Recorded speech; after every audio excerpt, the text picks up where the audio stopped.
Carmichael gave us, what Malcolm X gave us, what everybody gave us, whether you agreed with them or not. The energy of that time and the goals that we were all aspiring to, I think, is what it was all about at its best. At its worst, it was when we did nothing. Black people are dissatisfied. They're dissatisfied not only with the white man, but they're dissatisfied with these Negroes who have been sitting around here posing as leaders and spokesmen for black people and actually making the problem worse instead of making the problem better.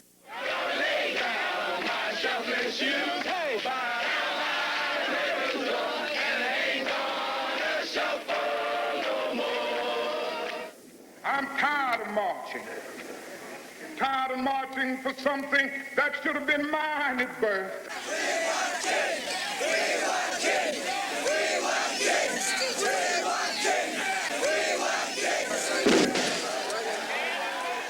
Many days I would come home and I would think about all the liberals that got on the buses and went south when for sit-ins and boycotts in the South. I really would come home and wonder, you know, where were they now? Everybody's got a right to live. Everybody's got a right to live. By the mid-1960s, the civil rights movement had changed the laws that divided us by race.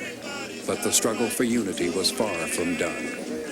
Just because I'm white doesn't mean that the 14th Amendment doesn't reply to me either. I am white and I want my rights. We look at Miss America, we see white. We look at Miss World, we see white. We look at Miss Universe, we see white. Even Tarzan, the king of the jungle in back Africa, he's white. It's beautiful. Freedom. Said our warriors free.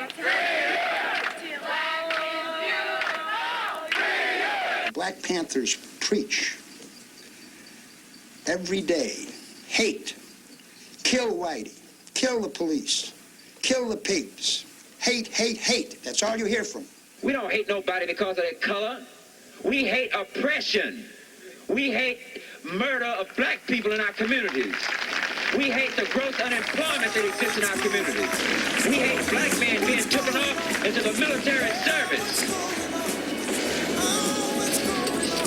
Sergeant, you've just recently returned from Vietnam. Would you tell us how it feels to have to come from one zone of combat in a foreign land to one in your own land?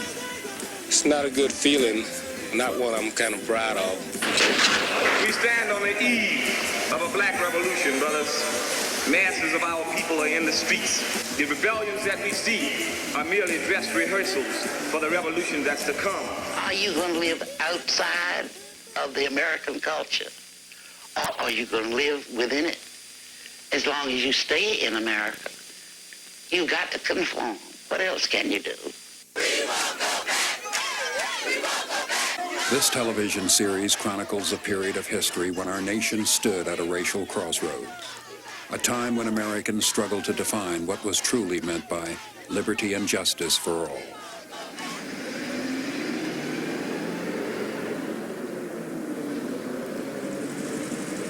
It was a time for anger and fear. A time when a gain for blacks was sometimes seen as a loss for whites. Are the people of Cleveland willing to vote for a candidate for mayor who has the best qualifications, but whose skin does happen to be black? We pick our lipsticks by color, sometimes our dresses, but we don't vote that way. We study the candidates. I believe that. It was also a time for triumph.